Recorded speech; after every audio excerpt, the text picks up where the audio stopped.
Далее в эфире новости, в студии Надежда Саханская. Здравствуйте. Коротко о темах этого выпуска. Повышенная грузоподъемность на 6 ледовых переправах Якутии. Всего в республике открыты 43 ледовые переправы. Дань памяти. В Якутске проходит мероприятие в честь 81-летия полного освобождения Ленинграда от фашистской блокады. Новые цели наметили жители Амгинского района. В Улусе торжественно открыли год развития инфраструктуры.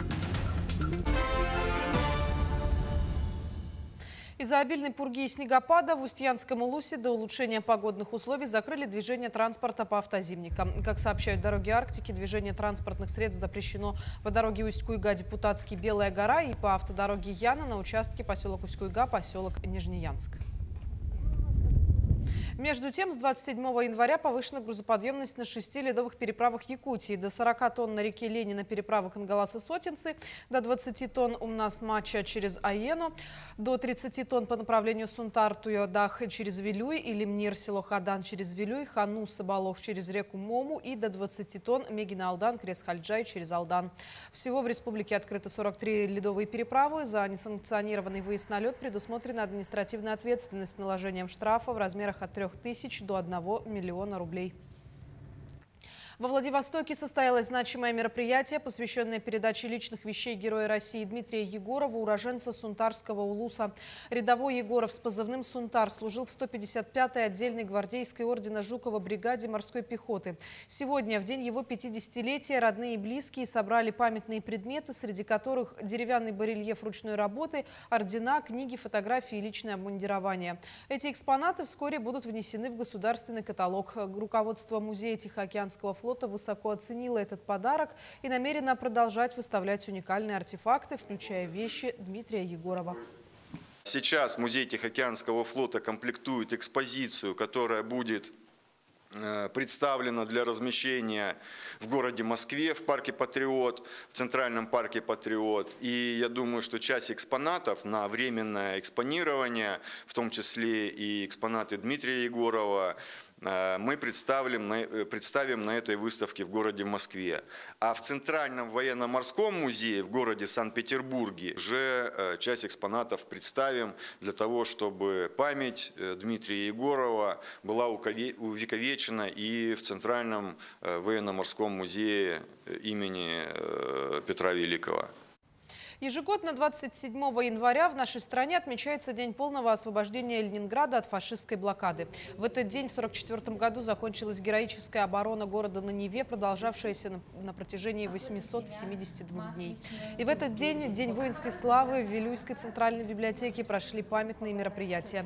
Для школьников организовали уроки, на которых дети узнали о героизме и стойкости жителей города во время блокады. В завершении мероприятия библиотекари вместе с учениками испекли блокадный хлеб, символ выживания и надежды. Это не только поспособствовало практическому обучению, но также стало важным моментом для осознания истории. А тем временем библиотека продолжает проводить мероприятия, направленные на сохранение исторической памяти и воспитание патриотизма у молодежи. Мне очень понравилась история Тани Савичевой. Она стала известна всему миру своим блокнотом, который вела она в свои 14 лет. Она записывала, когда умерли ее близкие, сестра, брат. Мы очень удивились храбростью Тани Савичевой. В первую очередь мы заинтересованы, чтобы наши дети, молодежь, она воспитывалась в духе патриотизма, знала свою историю. И мы помним, чтим, гордимся нашими солдатами, воинами и тружениками тыла. А в Усть-Алданском Улусе мероприятие, приуроченное ко дню снятия полной блокады Ленинграда, собрало полный зал во Дворце культуры. Участниками тех страшных времен являются 5 жителей Усть-Алданского Улуса. 3 учились в театральном институте до начала войны, 2 воевали на Ленинградском фронте и непосредственно освобождали город. Именно о них рассказали подрастающему поколению в форме выставки, беседы и инсценировок. Наши ученики сегодня показывают инсценировку о нашем земляке, военном летчике Николае Серемятникове. Он совершал военные вылеты во время блокады над Ленинградом, а после войны он жил и работал в городе Москве. Ровно 81 год назад Ленинград был освобожден от блокады, длившейся 872 дня. В этот день мы отдаем честь тем, кто прошел блокаду, воинам, освободившим город. Как напоминание о стойкости и мужестве ленинградцев, 27 января общественное движение «Волонтеры Победы» проводит акцию «Блокадный хлеб». Якутские волонтеры Победы раздают горожанам брошюры с исторической справкой и сам хлеб. Мы раздаем 125 грамм хлеба, придерживаемся граммовки, норму 125 грамм, который как раз таки вот в самые суровые годы блокады Ленинграда раздавался. И данная акция призвана не забывать историю, сохранить историческую память и в данное время бороться также с фальсификацией истории, которая, к сожалению, сейчас происходит. И, конечно же, вот событие блокады Ленинграда – одно из самых значимых трагических страниц в годы Великой Отечественной войны. К другим темам. Самая горячая пора для абитуриентов наступит летом. Во всех вузах страны начинается приемная кампания. В этом году Арктический государственный агротехнологический университет готовится принять свыше 770 обучающихся на бюджетные места. Из них на высшее образование выделено 646 мест, на среднее профессиональное – 125.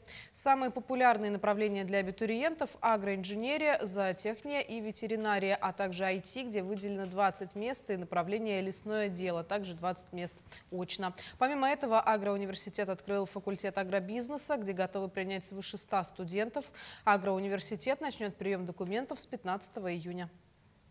У нас по суперсервису, да, это по поступлению в ВУЗ онлайн, у нас прием будет вестись по магистратуре и по аспирантуре. Одним из новшеств у нас по оригиналам не будем принимать, а достаточно согласие, чтобы согласие по зачислению. На днях в селе Магарас Горного Улуса торжественно открыли мини-ферму на базе СХПК Магарасской агрошколы имени Луки Харитонова. Мини-ферма рассчитана на 13 дойных коров айширской породы. На реализацию проекта привлекли грант на развитие сельскохозяйственного производства из бюджета муниципального района размером в 9 миллионов рублей. Проект реализуется с помощью опытных специалистов «Агроэксперт», с которыми заключен договор сопровождения на 3 года. На данный момент из 13 отелились 11 коров. Молоко начали реализовывать в СХПК «Горный ас». Главная философия этого проекта была такова, что один человек должен именно производить в году 60 тонн. Да? То есть в коровнике 13 коров, и если мы будем по 5 тонн доить, это будет более 75 тонн. Да? И тогда при реализации за 100 рублей литр, то мы получаем 7,5 миллиона доходов в год. Доятся сейчас 11 отелов, да, то есть 11 коров отелилось, в среднем по 17-18 литров дают в день. Да, но это получается, конечно, благодаря организации сбалансированного рациона. Да. В Амгинском Улусе состоялась торжественная церемония закрытия года Аланхо и открытия года развития инфраструктуры. В рамках мероприятия подвели итоги 2024-го и наградили жителей района, которые внесли свой неоценимый вклад в развитие Улуса. Далее в торжественной обстановке презентовали эмблему года развития инфраструктуры, главной целью которого является улучшение качества жизни в районе. Приоритетные задачи наступившего года – приведение автодорог в нормативное состояние, реализация программы переселения граждан из аварийного жилья и составление мастер-планов развития сельских населенных пунктов. Перед нами стоит очень много задач, которые стоит решить касательно жилищно-коммунальной инфраструктуры, транспортной инфраструктуры, социальной инфраструктуры. Есть очень много проблемных вопросов в части строительства, замены аварийных объектов образования. С прошлого 24 года по поручению главы республики Арсения Сергеевича у нас началась работа по асфальтированию региональной дороги Амга до села Нижний Бестях. Пользуясь случаем, мы хотели бы еще в асфальтовом исполнении сделать наши внутрипоселковые, близлежащие на Слега улицы. В Алекминском районе при районной школе искусств функционируют сельские филиалы, предоставляющие обучение не только музыкальным и изобразительным дисциплинам, но и прикладному мастерству, включая шитье. Ранее возможности для полноценного обучения шитью были ограничены из-за недостаточного технического оснащения, в частности, наличия лишь устаревшей швейной машинки. Подробнее об этом далее. Несколько новеньких швейных машин и оверлок пополнили оборудование первого нерюктянинского филиала школы искусств.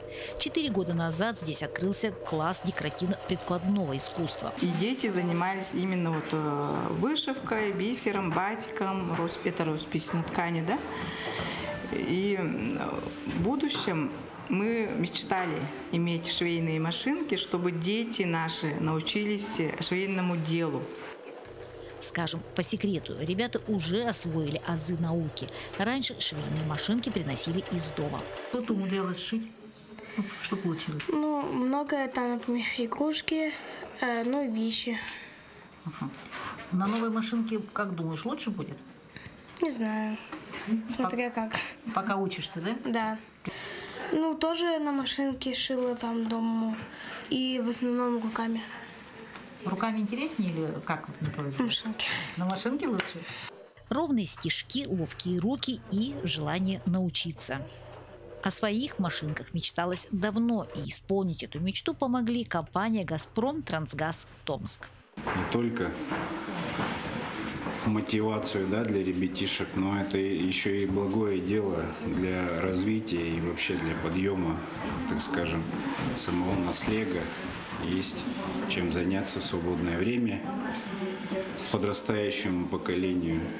То есть альтернатива, так скажем, физическому труду очень полезна. Скоро будет новый набор желающих создавать красоту. Теперь для этого есть все условия.